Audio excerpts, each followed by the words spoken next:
Welcome back, ladies and gentlemen, to another episode of the Fatboyz Dynasty podcast presented by the Fantasy Holics. Coming at you just a little bit late this week. We wanted to make sure we pumped out the NFC East to you guys. They used to be called the NFC Least, but a lot of these teams have been doing their thing and rebuilding and really prepping their teams for fantasy relevancy here now. By a lot, especially when you got teams like the Washington Commanders trotting out Carson Wentz and the Giants still trotting out Daniel Jones. They've done a lot to come out of that nickname of the NFC League. I was going to say by a lot. I was going to say by all of them. I mean about two of them. But well, let's just what's your statement? Yeah, let's just jump straight into this. I believe you have the champs and the Dallas Cowboys. I'll let you roll right on into that, and then I'll come back at you with Philly. Yeah, Brant, I know we've said on other episodes that some of these divisions line out the way exactly like you think they will, and other divisions have been tough. I got to be honest, the two teams that I took out of the NFC East here, getting ready to talk about one of them being the Dallas Cowboys, I really struggled with this division. I thought it was going to be a lot more clear-cut and concise than what it was, but it's not been the case. So what I will do is I will start with the Dallas Cowboys, and this is one that I'm a little bit more comfortable with. And so here's my thing with the Dallas Cowboys is I know typically, Brant, we do a stud, a dud, a sleeper, and a breakout.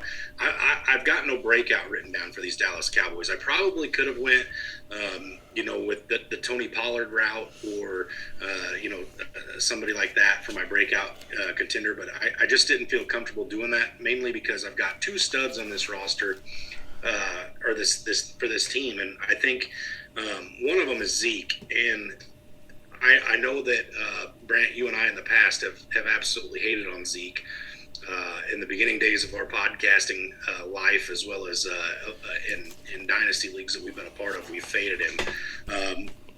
But this is a guy that just last year finished 7th in PPR.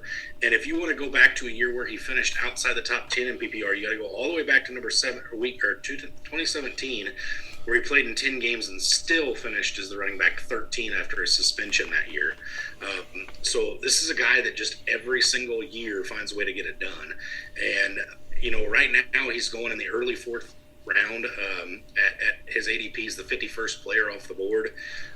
And so when you're building a dynasty roster, whether you go the zero running back approach or running backs early and often, in the fourth round, you either have a stud tight end and two stud wide receivers, and you're getting Zeke as your first running back, or you're going the opposite route where you're stacking running backs, and this Zeke may be your third running back. If you can build a roster for a dynasty window and you have a dynasty draft and you get Zeke as your third running back or even your first running back with studs around, your team's going to compete. And again, I know, like I said, I know you and I have hated on him in the past, but this is a guy that just finds a way to get it done every year. My co-stud, if you will, since I took the easy way out and didn't do some deep dive looking for a breakout, is CeeDee Lamb.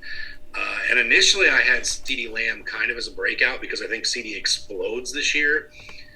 But the problem is with CeeDee's current ADP, I just couldn't list him as a breakout because right now he's the 10th overall player in Dynasty Startups. So he's going, firmly there in the first round, fourth wide receiver off the board behind Kupp, Jefferson, and Chase. And if I'm sitting, in a 12-man league, if I'm sitting in the 12th overall pick, I'm sitting at that turn, and CeeDee's still on the board, I'm licking my chops. This is a guy that Amari Cooper's been shown the door there in Dallas, now part of the Cleveland Browns. We talked about a couple episodes back, and CeeDee has all the makings of being. Right there with Jefferson and Chase. He's just needed that opportunity, and now that Amari Cooper's gone, we know this Dallas Cowboys offense can put points on the board in a hurry, and we know Dak Prescott's one of them quarterbacks that can air that ball out and move the ball really quickly. And I think CeeDee Lamb's going to be a huge benefactor of that, beneficiary, if you will. It's just, again, it wouldn't have been fitting for me to make him a breakout with where his ADP is, but in comparison to what CeeDee Lamb has done the last 2 years, he's going to break out onto the scene big time this year. to jump over to my sleeper, Brant, because my dud, I think I may get some reactions here. Maybe out of you, maybe not out of you. We'll see. But my sleeper is Michael Gallup. And, right now Michael Gallup's being drafted in the mid-10th round. And for a lot of the reasons that you can be excited about CeeDee Lamb, you can be excited about Michael Gallup. Amari Cooper's out of town. Michael Gallup should step into that almost CeeDee Lamb role last year where he's getting, 80-plus targets. Somebody that Dak may end up looking for when CD is now drawing the number one corner, and there's no longer that Amari Cooper or CeeDee Lamb both being options. And again, this is a guy that if I'm getting him in the 10th round, this almost feels like a steal to me. I think Michael Gallup, if there wasn't the question of him missing a few weeks to start the season, his ADP would go up higher. And I think for those leagues that are still going to be drafting in the next couple of weeks, that ADP will shoot up a little bit with the news coming out today that he won't be going on the pup. So I look for Michael Gallup to have a very good year. I wouldn't say that Michael Gallup's going to go be a world beater, but if you're getting this guy as your third wide receiver, maybe a potential flex option on your team, I think you'll be very happy with the results that he churns out.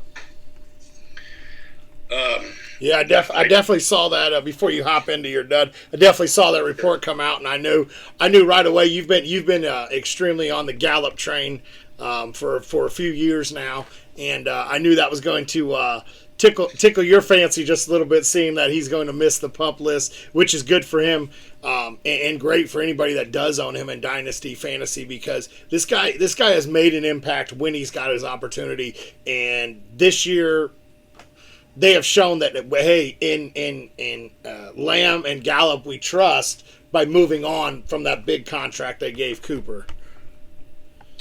Right.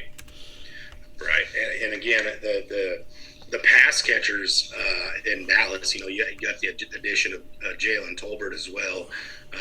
It should still be very exciting to see these guys on the field next year. Dallas's offense has never been one to disappoint. Defense, on the other hand, and maybe come playoff time, they find a way to disappoint. But they're a lot of fun in the regular season, at least. Let's move into the dud here. And this is one that I'm maybe slightly jaded on, because this player cost me a chance at going to the championship in our Dynasty League last year. And that is none other than Dalton Schultz. Currently, Dalton Schultz is going as the 67th player off the board. It's the middle of the 5th round, and he's coming off the board as the 7th tight end. So the guy is being drafted behind him: Pat Freiermuth, Dawson Knox. There's some names there, okay? But what I found that was really interesting, Brant, is so weeks 1 through 14, so the regular season of most fantasy leagues, Dalton Schultz went over 15 points in PPR 3 times, okay? 3 times he went over 15 points. 6 times he was held under 10 points in weeks 1 through 14, with 4 of those 6 times being under 5 points. So you're telling me that there's a greater chance in the regular season of Dalton Schultz going under 5 points than there is of him going over 15. I don't understand why I would draft that in the 5th round. Again, this Dalton Schultz has been a few years in the making. I know up until last year, a lot of people were back and forth. Is it going to be Blake Jarwin? Is it going to be Dalton Schultz? Which one of these guys is going to emerge? And Dalton Schultz last year did it at the right time for a lot of people, and in a lot of dynasty leagues, I imagine people were getting massive hauls for Dalton Schultz if they were willing to move him, because he blew up at the right time last year. And I didn't write it down, but I think if I was looking right, he averaged like 22 points a game there during the fantasy playoffs. So it was a guy that for a lot of people, helped win leagues.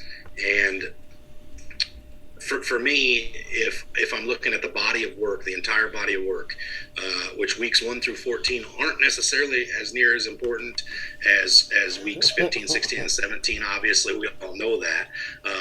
But again, the sample size of weeks 1 through 14 are much broader than the sample size of 15, 16, 17. And you also had to throw week 18 in there as well for that average 22 points, because he did play week 18 last season. Again, I'm just, with those numbers of only going over 15 points 3 times and being under under 5 4 times, it's a fade for me. And at that ADP, if this guy has more games again next season where he's under 5 points than he does where he's over 15, next year you'll come back and that ADP will be slightly lower or drastically lower if he doesn't blow up in the playoffs again. But I'm fading Dalton Schultz, Brand. I don't know what your take is on him. Absolutely. Dalton Schultz is a guy that is, how do you put it, the victim of the hype train. This hype train is just barreling down the track because, like you said, at the end of the year, he blew up at the right time, right place, right time. You hear that all the time. And yes. He did. He won me that championship. Yes, he's this guy. But really look at and you look as Cooper's gone, so everyone's like, oh, there's vacated targets. Yeah, but Schultz was already there last year, and I don't have it pulled up. How many games did Schultz play last year? Did he play the full season? He did. Okay. Yes, he did. So he's already been there. He's already been part of that offense. So are these vacated targets going to him? Are the vacated targets going to be spread out between your wide receivers 1, 2, and 3? Tony Pollard coming in more often. We've seen reports out of camp of Pollard being mixed in at the same time as Elliott. I don't see how the filter or the funnel of targets gets funneled to Schultz and everybody's on their high horse about him. I do think his upside is there, absolutely. But you said his ADP is what, the 5th, 6th round? No, thank you. I'll pass on that. Mid 5th. Yeah, I'll pass on that, and I'll take a punt out there on if I'm not going after Pitts, like in dynasties. I know you love this. I am going after Kyle Pitts in dynasty leagues. I absolutely love his ADP, but that's, we've already hit on that one. But if I'm missing out on Pitts and Kelsey and Kittle, Schultz is not my guy. I'm already punted on the position, and I'll roll out with Dallas Goedert. I'll roll out with Cole Kmet. I'll roll out with some of these younger guys. I'll go try to find Trey McBride. If I have to, I'll go take Zach Ertz and roll a year with Zach Ertz if I have to, and punt on my tight end. Schultz is not going to be a guy he's not in that tier of your Kittles and your Andrews and your Pitts and your Kelseys. He's not in that tier that's going to win that position battle when it comes down to fantasy. Sure. And I just don't see where that value is. This is a guy that he's in the punt position where he's at with tight ends in my eyes. And I don't see where he even has that much upside to be in the 5th round. You're talking Kelsey in the 1st. We'll just run this down. I know I'm probably off on ADP. Kelsey in the 1st, Pitts in the 2nd, Andrews in the 3rd, and Kittle in the 4th. So you're telling me in the 5th I got to take Schultz? No, thank you. I'll pass on that. Yeah, that's probably pretty similar as far as where their ADPs would be. Absolutely. So I'm gonna roll into the Philadelphia Eagles. This one's gonna be a little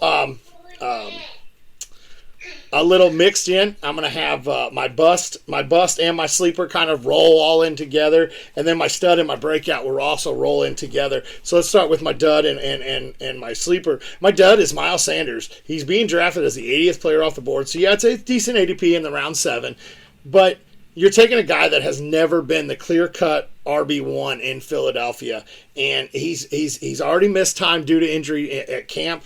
In this preseason, and he's missed time in past years, and I just don't see how Miles Sanders really can hold up to it. And I don't have this pulled up right now, but I do believe Miles Sanders in his last year of his contract, and so I just don't see how Miles Sanders can bring any type of that value. That's in round 7. You're talking, I got to take this guy, and he's kind of in that RB dead zone as we talk about.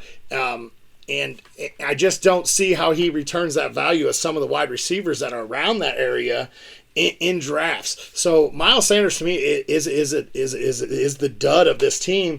And he finished as the RB44. Now here's how I get into my sleeper. The man that finished as RB42, Kenneth Gainwell, his backup, is going as the 157th player off the board in round 13.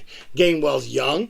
Gainwell is a great pass catcher out of the backfield. We've already seen Philadelphia wanting to use him. He already got into the end zone in their preseason games. We've seen Gainwell running with the ones all camp. And like I said, he finished better than Miles Sanders. Kenneth Gainwell in the 13th round is a guy that I absolutely love. to take that gamble on. And as you know, I did trade for him this offseason because I am very high on him. First off, Gainwell's 23 years old compared to, I think, Miles Sanders is 25 and already has a history of not being able to finish the whole year. Last year, Sanders played 12 games. Kenneth Gainwell played in 16.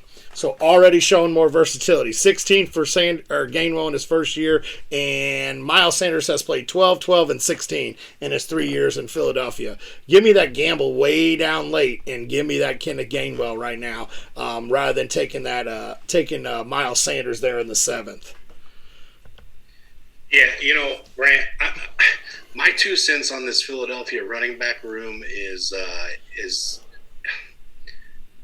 I'd rather stick my finger down my throat and make myself gag. If you look back at some of the guys that have turned in relevant performances in recent memory in Philadelphia, I mean, you're talking Corey Clement, Boston Scott, Jordan Howard. It seems like there's different guys every season that just come out of the woodwork and put a couple games out there or whatever, or just take enough away from, guys like Miles Sanders. As late as Miles Sanders has fallen still, I mean, I'd have to look, but I'd imagine he's probably in the 20 range of running backs. That's still a guy that I'm willing to take a chance on. I know you're a little bit more high on Kenneth Gainwell than I am, and I think Kenneth Gainwell will have a big role there. I think this is going to be one of those backfields that's going to be a running back by committee, a true running back by committee. But if I had to bet, I'd still say Kenneth Gainwell's getting, maybe second and long and third down work, where Miles Sanders will get more of a traditional first and second down role. And I would still expect Miles Sanders to be the goal line back this year. But I couldn't fault anybody for saying, Miles Sanders' ADP is a little too high for me, and I'm going to pump that and come back around and get his handcuff, or maybe the other guy in that backfield who's got standalone value. There's been backups in Philadelphia for years that have had standalone value. If you think back to Boston Scott a few years ago when he had standalone value for better than half the season. Again, you either have to have one or you either have to have both in that backfield, or you have to have one that you just have that gut feeling about. And you've got a big gut, my friend. So if your gut's saying it's Kenneth Gainwell, I'm going to roll with you on it. Absolutely. And that the Philadelphia Eagles is a little close to my heart when it comes to fantasy. I believe I've accidentally built my dynasty around this offense a little too much. I think we could be wrong here, but I think there's going to be a solid chance that about 7 of these players that we talk about tonight, if not more, are on your current roster. Because I have one as well that I'm going to talk about a little bit later on that's on your current roster as well. So, well, let's see. We've already talked about one on my current roster. Let's go ahead and hit 2 more off my current roster. My stud is Jalen Hurts. He's going as the 65th player overall in round 5. He finished as the QB9 last year. He has that rushing upside. They built that offense. I feel like they got a lot better bringing in A.J. Brown. I think this is more in hindsight of how it got better. Isn't just bringing in this one player. The way it got better is now they really have 2 wide receivers that have played wide receiver 1 in an offense. A.J. Brown's coming in. He is going to be the alpha, the number 1 wide receiver. But in Philly, I believe they have a 1A and a 1B here. And that's going to bring me into my breakout. Devonta Smith is that 1B. He already played all last year as the 1A there in that offense. And I think now he gets to see the number 2 coverage. He's going as the 63rd player overall. He's young. He finished as as wide receiver 29.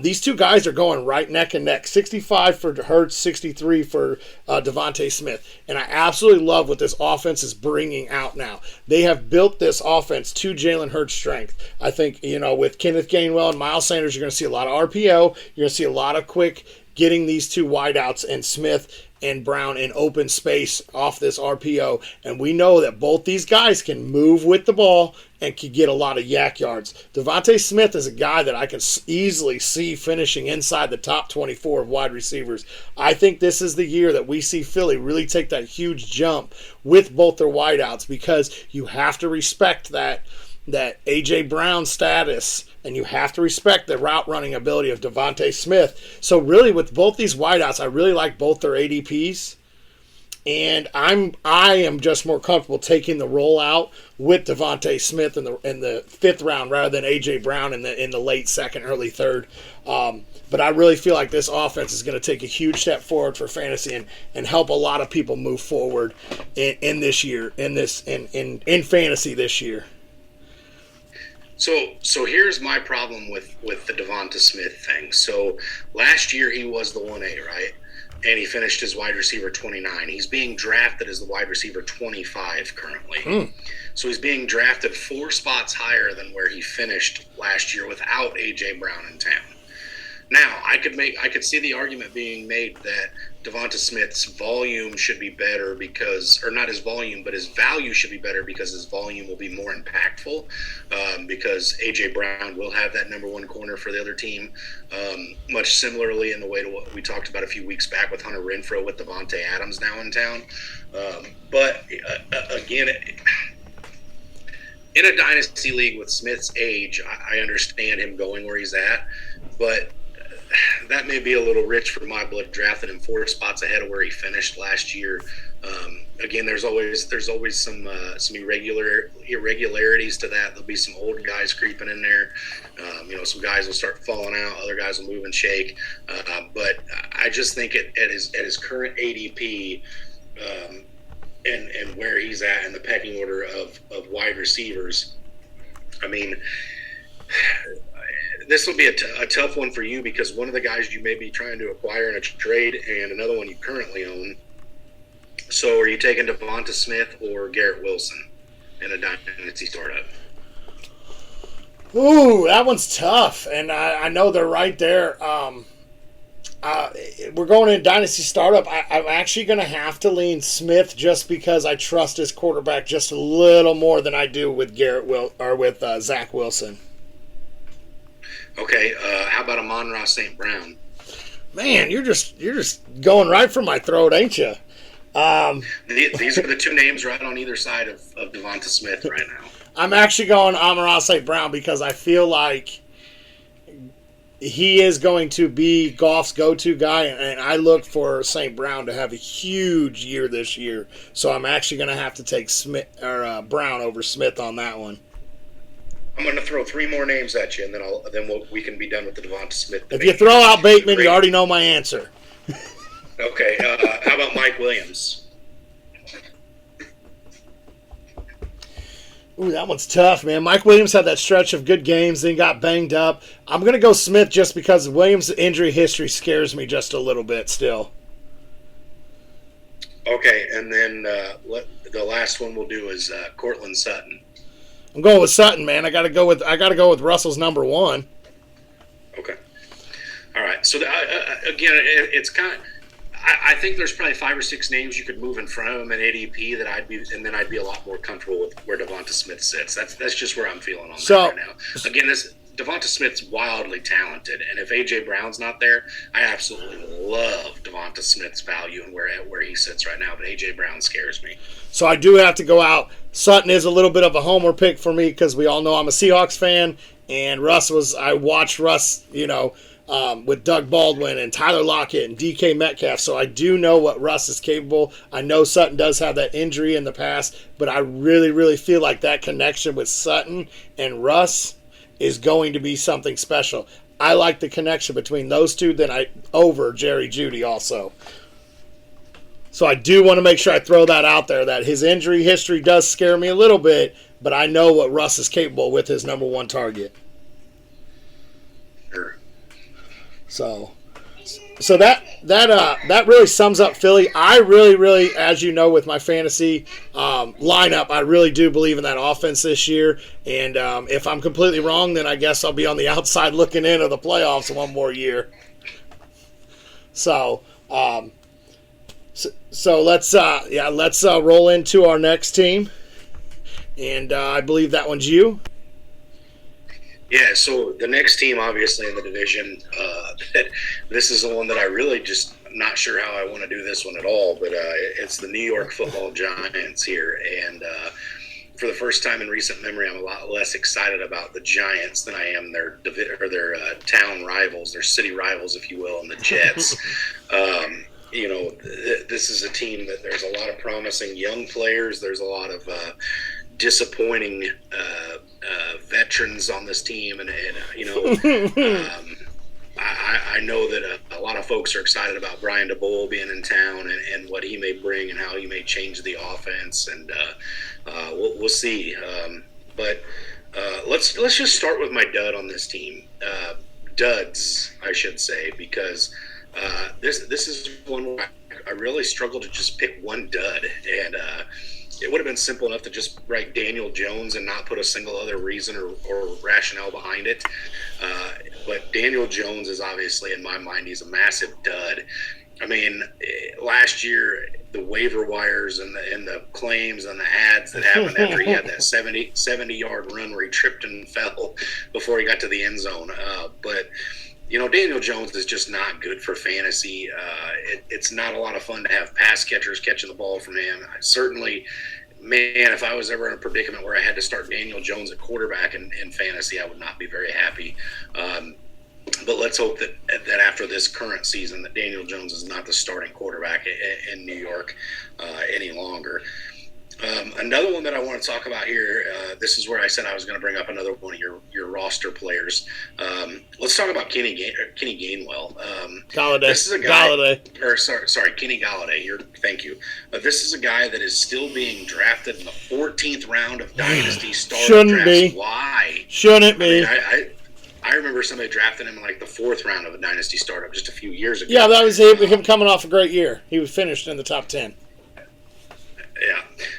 But anyway, going in the 14th round currently, this is a guy that I'd rather draft the punt god Matt Ariza from Buffalo, even if he can't give me points just to say I'd had him on my roster than it would be to have Kenny Galladay. But I think the Giants continuously drafting wideouts the last couple of years is further proof that they just don't buy into the Kenny Galladay hype either. And then my last dud also ties in with my stud. It's the same player for my dud and my stud here. Again, this is a team that threw me for fits. It's Saquon Barkley, and he's a dud for the same reason he could be a stud. Okay, he's being drafted early 3rd round. He's the 27th overall player, the 13th running back off the board. All right. If Saquon Barkley gets back to what he did his first 2 years in the league and you draft him at his current ADP, you are going to be ecstatic. Okay. But Eli Manning was there his rookie year. We all know those dump offs aren't coming like they did that rookie year. That's never going to happen again for Saquon Barkley. Okay. Not saying he's not a very competent pass catcher, but that kind of volume is just not happening. And, Saquon is the type of guy who appears to have like the Rashad Penny, like made of glass, can't stay healthy stuff going on here the last several years, which is brutal, especially if you're the guy drafting him. But again, if I'm early 3rd round and I'm staring Saquon Barkley in the face, and I've drafted him a few times this year, Brant, so it's not that I don't believe in Saquon. We actually did that startup dynasty draft on the Fantasy Holics page with some of our co-hosts and co-guys on that podcast or that Facebook group, on the Fantasy Holics, and I actually got stuck with Saquon. And where Saquon fell in that draft, it was like the 4th round or something. So I was a lot more comfortable with it than what I would have been at his current ADP. But again, if this is another season where Saquon plays half or just maybe even a little over half, you're probably going to be again end up fairly disappointed that there's other names in that 3rd round that you could have went and snaked up. Which again, hindsight's always 20/20. But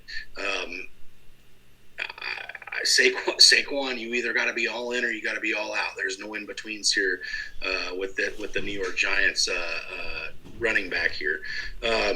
let's move into my breakout, because this is one I feel a little bit more comfortable with, even though right now he's kind of nursing a hamstring thing. It's Kadarius Toney. And Kadarius Toney is a guy that is being drafted similarly to Michael Gallup in the 10th round. In a dynasty startup, I'm taking Kadarius Toney over Michael Gallup every day of the week and twice on Sunday. This is a guy that is extremely electric when he gets the ball in his hands. He's a guy that can make people miss. We saw a decent stretch of Kadarius Toney last year where, matter of fact, I think it was against the Dallas Cowboys last year, where he just had like maybe one of the best wide receiver games of the season outside of Justin Jefferson, Cooper Kupp, and Jamar Chase. And so Kadarius Toney is a guy that if you can get him in the 10th round and you believe in the fact that, Brian DeBoer is going to come in and turn this offense around and make it a little bit more exciting and a little bit more viable, this is a guy that at his current ADP is the 113th player off the board that, is there really any hesitation if Kadarius Toney is the name on the board? Maybe, but it would have to depend on if you had faith in my sleeper more so. And my sleeper is only a sleeper in the sense that I didn't want to do two teams back to back where I left out one of these spots and I had two people at the same spot. I've got Wan'Dale Robinson as my sleeper. And Wan'Dale Robinson's going in the mid-13th round, tail end of the 13th round. There's 32 players being drafted between Wan'Dale Robinson and Kadarius Toney. Very, very similar with what they do and how their game plays out.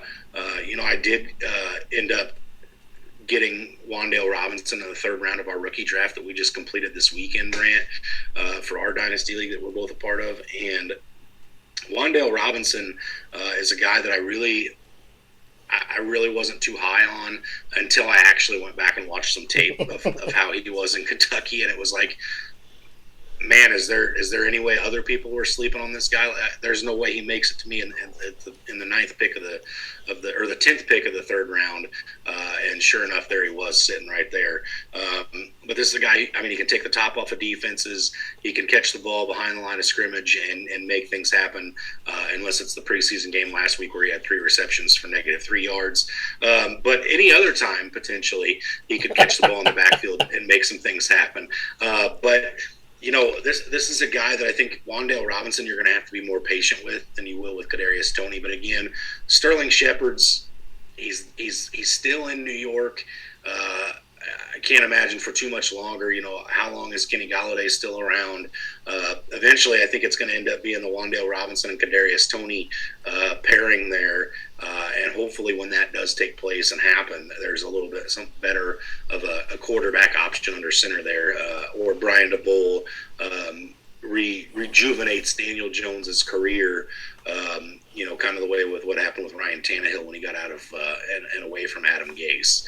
So we'll see how that plays out. But those are the two things that I'm actually genuinely excited for in New York is Kadarius Toney and Wan'Dale Robinson.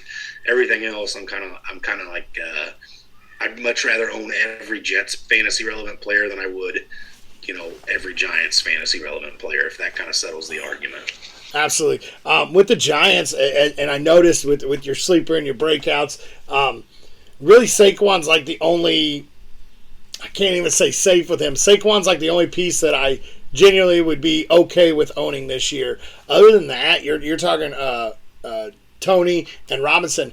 These guys are kind of like grab and wait pieces. Like you said, DeBoer's going to probably get that offense rolling, and it's probably not going to be this year, unfortunately, for the guy that drafted Kenny Galladay in the 4th round of our startup after he came off the only good year of his career. And I was a Daniel Jones believer 2 years ago, and I definitely don't believe it anymore.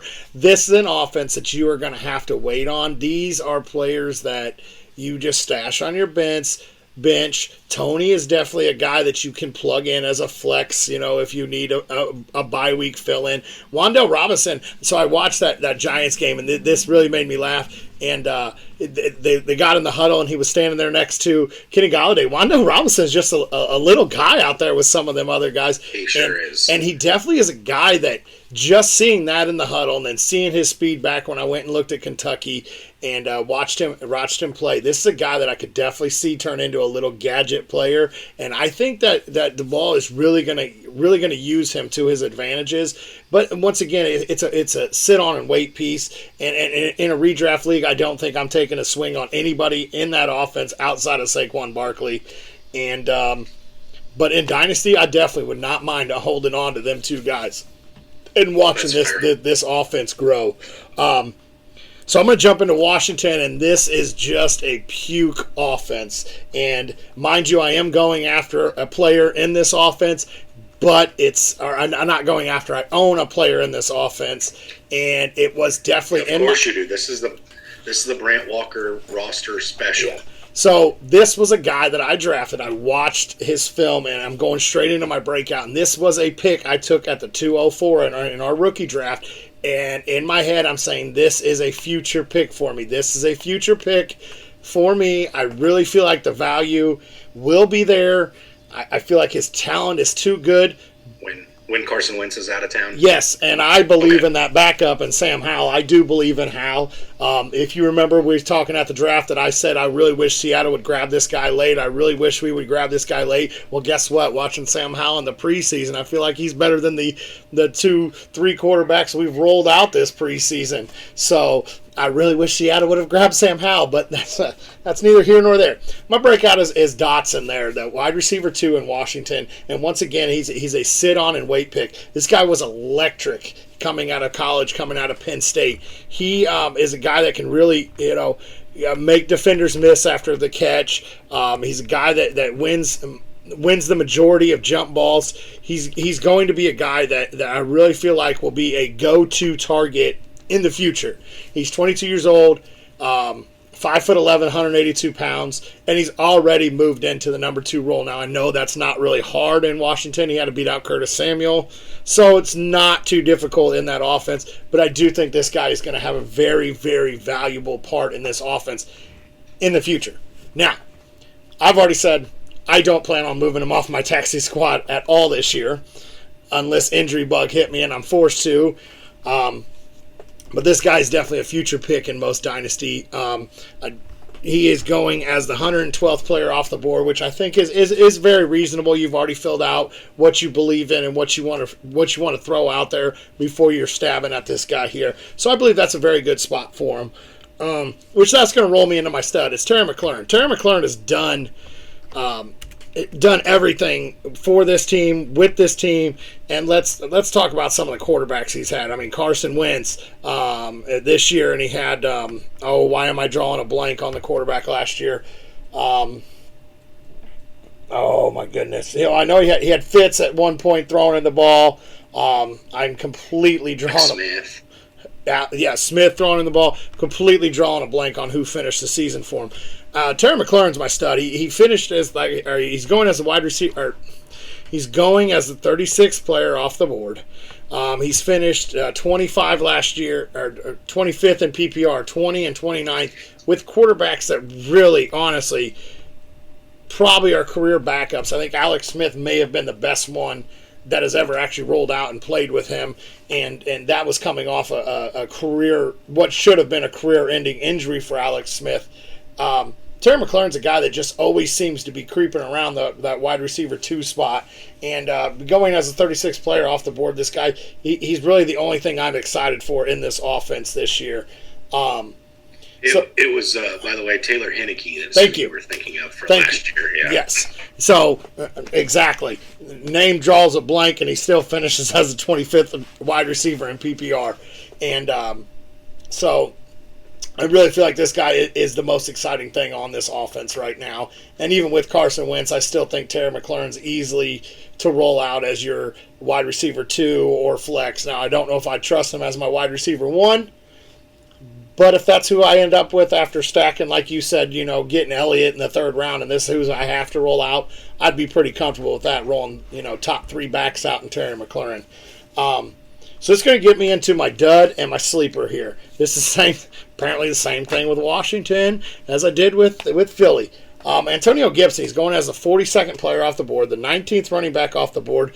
And yes, he's had 10 touchdowns the last 2 years, at least 10. He's had 11 in one and 10 in the other. And he's already seems to be in the doghouse of Ron Rivera. He had a fumble in that first game, the first preseason game. He had a fumble in the practice to follow that first preseason game. He's been returning punts. We really don't know. Excuse me. We really don't know what his situation is going to be this season, and he's got my sleeper pick, Brian Robinson, just staring right behind him. And this guy was a guy that I know both you and me loved coming out of college this year out of Alabama. 23 years old, 6'1", 228 pounds, just a big bruiser back. Now, he started over Gibson in this week's preseason game, which may say something, may just, be a little slap on the wrist to Gibson going, no, you're in trouble. But that's something to really look at. I mean, he got drafted, and Ron Rivera openly came out and said, this is going to be a 1-2 punch. Well, as the preseason and camp has gone on, this 1-2 punch is starting to look more and more like Brian Robinson may be the one to Antonio Gibson's two. And you're telling me that I have either the 19th running back off the board at, number 42 or the 148th player off the board in Brian Robinson. I'm going to take my stab on the rookie, young guy that's been playing running back his whole high school, college, and NFL. Well, I guess really can't put NFL in there yet because he hasn't played a regular season snap. But this guy's been playing running back. Gibson, if you remember, was a transferred wide receiver into running back. So he's still learning the roles. And if you kind of watch Gibson, I know that he's, looked electric at times, but if you kind of watch him, he seems to struggle finding holes sometimes. His patience behind the line seems to be a little shaky. So I just don't know if Gibson's the answer there in Washington, and I believe Brian Robinson will be the answer, and I think he'll take over that backfield full time sooner rather than later. Yeah, I've been on the fence with this one more so lately, leaning towards Brian Robinson, but I actually happened to do a little research on Antonio Gibson today, and oddly enough, he wasn't on either one of the teams that I talked about today, but you're absolutely right, Brant. This is a guy that's just been within the last 3-4 years transitioned from a wide receiver to a running back. So those fumbling issues are going to happen, right? Like that's something that it's going to take him some time. I mean, look at Zeke. Zeke's been a running back his whole life and still fumbles frequently. There's other guys that have come into the league that have had fumbling issues that they're able to work out and grow out of. And my problem is that I think Antonio Gibson's by far more talented than Brian Robinson overall. I think Brian Robinson's probably more of a true running back than Antonio Gibson is, obviously. But the problem for me is J.D. McKissic's already been slotted and dubbed as the third down back this year. So I think no matter whether it's Brian Robinson or Antonio Gibson, their values immediately cut a little bit because of the third down work going mainly to McKissic. And then when you factor in the fact that I still truly think Brian Robinson's talent, or Antonio Gibson rather, is talented enough that he's going to force his way onto the field as long as he doesn't fumble in big game situations. Who cares if he's fumbling in the preseason? If I'm Ron Rivera, I care if he's doing it in the regular season when these games mean something. But I still have a feeling that you're going to see some form one way or the other of Antonio Gibson, Brian Robinson, and J.D. McKissic all out on the field. And with that being said, I'm probably similarly to you. I'm going to shy away from Antonio Gibson's ADP right now and lean more towards Brian Robinson, similarly to the way we talked about with Kenneth Gainwell and Miles Sanders. But I would never fault somebody for still taking Gibson where they're at, because Gibson's done it the last 2 years. Gibson's, like you just mentioned, he's finished with the touchdowns. He's had those PPR finishes currently, which Ron Rivera doesn't care about where he finishes in PPR. Obviously, Ron Rivera cares about winning and losing. Much like, it's very similar. It's another one of those running back rooms that I think is going to be a true running back by committee, which we're seeing more of that nowadays, which is why that zero running back approach is becoming so popular, because you almost you throw a dart at any of these teams in the NFL, and you're more than less likely going to fall on a running back by committee. It's getting much harder to, pull out the running backs that are getting exclusive work. And really, Brant, correct me if I'm wrong here, but CMC when he's healthy, Najee Harris. Even Jonathan Taylor has Nyheim Hines getting work behind him. It's not, as frequent as some of these others, but Aaron Jones has A.J. Dillon. The Buffalo Bills is a wildfire. It's harder to find these running back by committees, or true running back bell cows versus running back by committees. So you're almost forced to take, a shot on a guy like Antonio Gibson at some point if you don't get that bell cow, because you got to have those darts to throw where it may stick, it may not. Yeah, absolutely understandable. And like you alluded to, it's with those guys in both teams that I covered in Philly and Washington, it almost is ADP based and how your gut feels with them. And so, I know that we have talked about Gibson in the past. I believe we've had an argument about Gibson in the past. And just one or two. Yeah, he's just one of those guys that he always seems to hang around, but this time he actually has somebody that is capable of taking his job this year. And watching just a little bit of film, now mind you, I was unable to dive into rookie film a whole heck of a lot early in the off season. It took me a while to get there, but after starting to dive into this film a little bit more than the past week, I definitely could see an easier way for Brian Robinson to take that role over from Gibson. Let me just change my opinion on this real quick. I would fault everybody who took Antonio Gibson at his current ADP right now, because I guess I hadn't been paying much attention to Antonio Gibson's ADP. The two names in front of him that I would most certainly take over him are Travis Etienne and J.K. Dobbins. Those are the two closest in front of him. You just had to throw in a few more of my roster. And then David Montgomery, Leonard Fournette, Zeke Elliott, and Kenneth Walker are the four names after him. I'm also taking every single one of those over him. And then if you scroll down quite a ways here to where we see Brian Robinson, there's one name that I can find like anywhere near him that I'm taking over him, and that's Darrell Henderson. But Chuba Hubbard is being drafted in front of him. I'm assuming that's because people that have a top 3 pick are going, I'm getting CMC, but I have to have some kind of assurance there. And then Khalil Herbert and Nyheim Hines are the two backs. Brian Robinson, I'm much more comfortable with the players around him taking him over them versus the names around Antonio Gibson. It's not even close. Absolutely. So I think that wraps us up for the NFC East. I will not call them the least because there are two teams that I'm actually excited for this season. I believe we have one division left. Last division left next week. And it's the best one for last. The big boy division. So that's NFC West. That's going to be a fun one to cover. And we're going to get it out to you, and then I believe we're going to try to get some Fat Boy hot takes out before the season, and then we're gonna work out our schedule, and hopefully we'll be able to really break down what we're going to cover during the season, because I know during the season it's a little harder to cover Dynasty in its full aspect. That's more of an off-season thing, but we're definitely going to stick to our Dynasty, but we're also going to shake in a little bit of redrafts, our starts and sits, and some of the games that we're really looking forward to week in and week out. We'll talk about dynasty guys to trade for, guys to sell, and I'm sure, Brand, I know we've talked about this in the past too. We'll definitely be doing some updates on some guys doing some shooting and shaking on the future draft with the college players as well that are starting to stand out. So, excuse me, you got some things to look forward to there from the dynasty side of things.